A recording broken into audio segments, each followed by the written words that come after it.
Hey, I'm Ton Vin, and this is Seattle Eats, a food podcast from the Seattle Times and KUOW.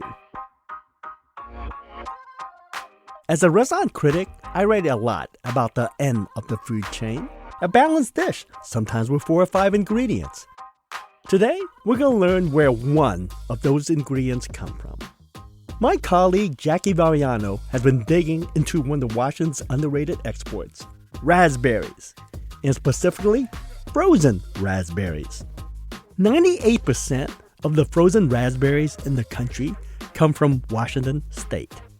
And I know, frozen food gets a bad rap.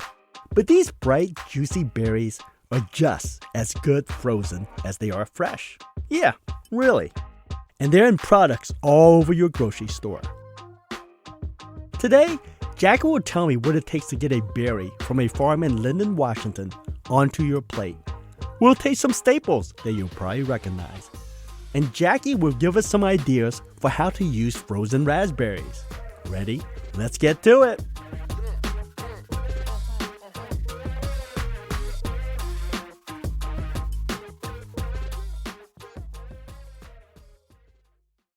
Hey, Seattle Eaters! A household name is back in the house. In the studio is our returning champion, Jackie Varriano. Welcome back, Jackie. Oh, always good to be here, Ton. All right. We got a few things in front of us. One is a lemon raspberry muffin from Costco. It was made with frozen raspberries. And we got some frozen raspberries covered in chocolate. And thanks to your reporting, we know exactly where these raspberries come from, right? Yeah, they come from Lynden, Washington. Have you ever been there?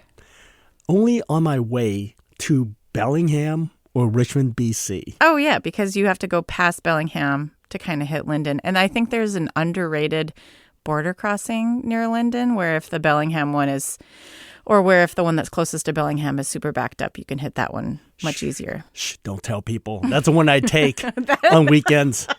That's a secret on your dim sum entrance. Adventures? There you go.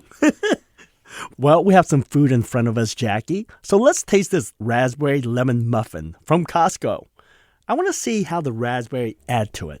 Did you know that this raspberry lemon muffin is tied between chocolate for the number 1 and number 2 muffins at Costco in the U.S.? Get out of here. Yeah, like blueberry isn't even in the top 3 or 5, maybe. Are you kidding me? Because no. I only like blueberry muffins. I don't like any other muffin. And I feel bad because I feel like raspberry has this inferiority complex when it comes to berries. Really? Yeah, they're always in the shadow of blueberries. Oh. And we're doing a whole episode on raspberry. And already, out from the get-go. You're already saying that you prefer blueberries? I wow, know. I feel rude. so bad. I feel like all the raspberry are just like conspiring to kill me now. But let's taste this. The muffin has whole raspberries in it. Like they've held their shape through the bake. There's a lot of lemon in this, though, too. I'm shockingly surprised that I can taste the raspberry. Because like you said, there's a lot of lemon. But these raspberries have, how do I say it, have a strong personality. Because I can still taste that berry tartness. These raspberries really do taste like a fresh raspberry. Yeah. It also has that seeded taste. So it's giving me this visual that I'm eating a raspberry that I plucked off a U-pick farm. Yeah, right? yeah. I like it, right? It's moist. It's buttery. I don't know how much butter they put in to make it that moist. Probably a lot. But it is more lemon than raspberry. But I would eat this again. Same. I, too, am not a huge muffin person. I think I just go straight cupcake if I'm presented with a muffin. But yeah, the raspberry in it is great. I am one of those people, Jackie, who eat just the muffin top. I am that person in that office that has bad etiquette. So if you bring like muffins to the office, I just take the top half and I eat it. And I leave the bottom half. This is why we have donuts at the offices for people like you. Exactly. I think I went straight for the stump on this, like that. So we do like the muffin. We think it's too lemony though. And for our second taster today, frozen raspberry covered in dark and white chocolate. These are a brand called True Fruit. Producer Claire McGrain picked them up at Safeway. What do you think? I mean, yeah, it's pretty difficult to eat just one of these, I would say. It brings me back to our chocolate tasting. I'm trying to focus on the raspberry and not on the chocolate. Yeah. I wouldn't say the raspberry is the star Yeah, I mean, I would say that you can tell that it's raspberry, but it's really just a different chocolate delivery vehicle. Exactly. Raspberry is more like a supporting role player, but you can taste some raspberry. There's some tartness to bounce off the bitterness of the chocolate. Totally. The best thing about a raspberry is the raspberry. So when we're mixing it into a muffin or putting it with chocolate, maybe we're doing the raspberry a disservice when they're just so great on their own. So tell me, what makes raspberry so good? You're a fan. I do love raspberries. I think I've loved them ever since I was a little kid, and my neighbors had a patch, and my grandpa would come over and we'd pick raspberries together. They're just so juicy and delicious. So delicate. I feel like it should come with a warning label, fragile. Yes. Handle with care. Oh, yeah. Have you ever thrown it into a fruit salad and you think, oh, I've got blueberries and blackberries and strawberries. I'll throw some raspberries in there, and the raspberries are like, no, save us. They just need to be by themselves. They're so delicate to the point where I feel like as soon as you pick them, it's a race against time to eat them. To eat them, yes. You get diminishing return the longer you wait. Yes. They don't hold up well. No. It's like this farmer that I met said that blueberries are like little rocks. Like they can just throw them and they'll bounce. And a raspberry is just, it's going to schlump if you throw it. Help me visualize this, Jackie, because we are one of the world's biggest producers of raspberry. Which correct? Is nuts, yeah. Right? So take me to a farm. Where can I find these raspberry farms? Well, in Skagit County, there are over 50. Those 50 odd farms produce 90% of the U.S. frozen raspberries.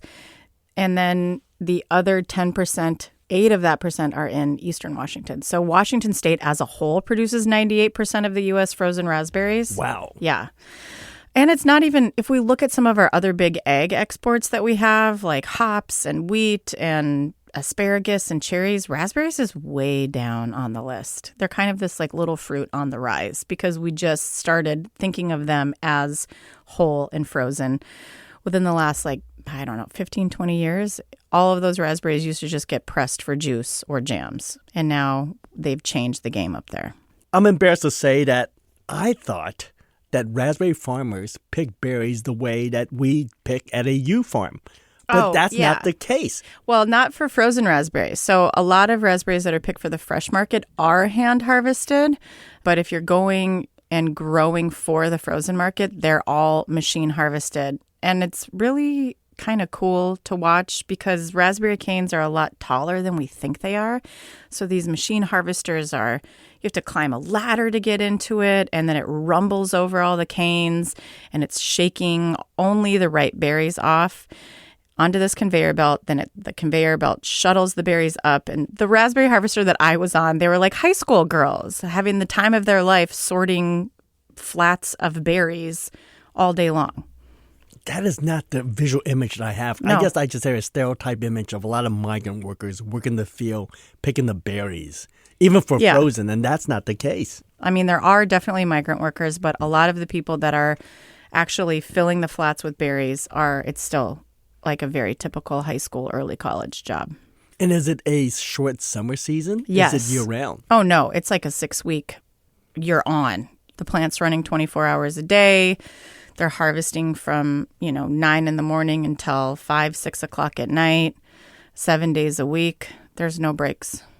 Jackie, I'm such a bumpkin. I don't know how this works. So tell me, when these raspberries get taken off the cane, what happens next? What's the process? So after it gets taken off, it kind of comes up through that machine harvester. It spits out into a flat. And because raspberries are so delicate, they're only doing 6 to 8 pounds of berries per flat. Just a single layer of berries. All of those flats get stacked up, put on pallets. It gets taken to this processor where it kind of goes through this sorting situation where the berries are washed and sorted and make sure there's no debris, and then they go through a freezing tunnel, and that takes 8 minutes about to freeze solid. You kind of hear frozen at the peak of ripeness is like this marketing term, but it really is. It happens pretty instantaneously. Then it gets sorted again and then boxed up and wherever it's going to go next. And in this case, the farm that you visited, it goes to Costco, or at least that's one of the clients. That's one of the clients, yep. Yeah. So frozen berries, what do we do with them, or what product do we find them in? A lot of baked goods, like any commercial baked good that you can buy at the grocery store that has raspberries is usually using a frozen raspberry. They'll sell frozen raspberries to be made into jam, like Smucker's or Uncrustables. And then the crumbles, like if a berry doesn't make it whole through the freezing process, then it gets sold to places like Jamba Juice that sells raspberries for smoothies. Really? Mm-hmm. Costco also sells a triple berry blend that's frozen. The raspberries and the blueberries in that blend are both grown in Lynden. In the United States, we have this perception, would you say, that fresh is always better than frozen? Totally. But I was shocked to hear this, that a lot of farmers would disagree with that assessment. Mm-hmm. So explain, are raspberries better frozen than fresh? Is that correct? They definitely think it is. I think that we have already talked about how delicate raspberries are. We've already talked about how if you look at them wrong, they basically cry. So if you've got this beautiful, whole, big, juicy, ripe berry that only fell off the bush because it was ripe, don't you want to eat it just like that months down the road instead of putting it in your fridge and then you forget about it and then you're just putting it in your compost 3 days later anyway? So when you hear them talk about the magic of frozen and how you'll get it for your Christmas dessert and it'll be this beautiful raspberry that's the same as it is today, it's pretty easy to drink that Kool-Aid, I think. Yeah.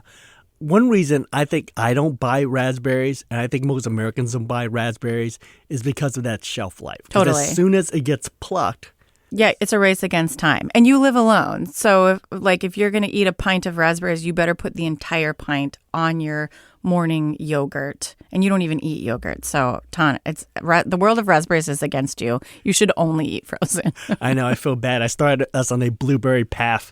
And now I'm just taking it down. Taking us down. So because of Costco, I started eating raspberry again. Okay. Jackie, when those raspberries start to go bad, I freeze them. Yep. And I put them in a smoothie. So Yeah. instead of ice, I put frozen raspberries. You put the frozen raspberries because it's adding that chill to it. Exactly. Yeah. It does double duty. That's why you should just buy the Costco triple berry blend, Ton. But what other things can I do with frozen berries? Yeah, for like normal people that don't keep shoes in their oven like you, you could use them in any baked good. Plus, I feel like summer is the time for slab pie or galettes. Like a frozen raspberry would work great in that.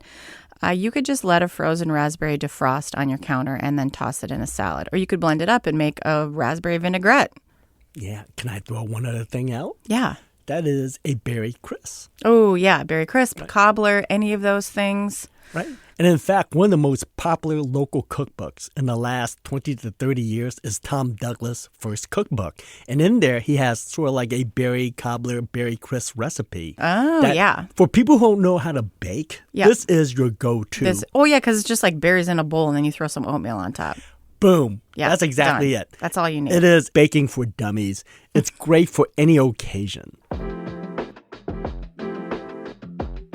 Jackie, thanks for going down this raspberry rabbit hole with me. Anytime.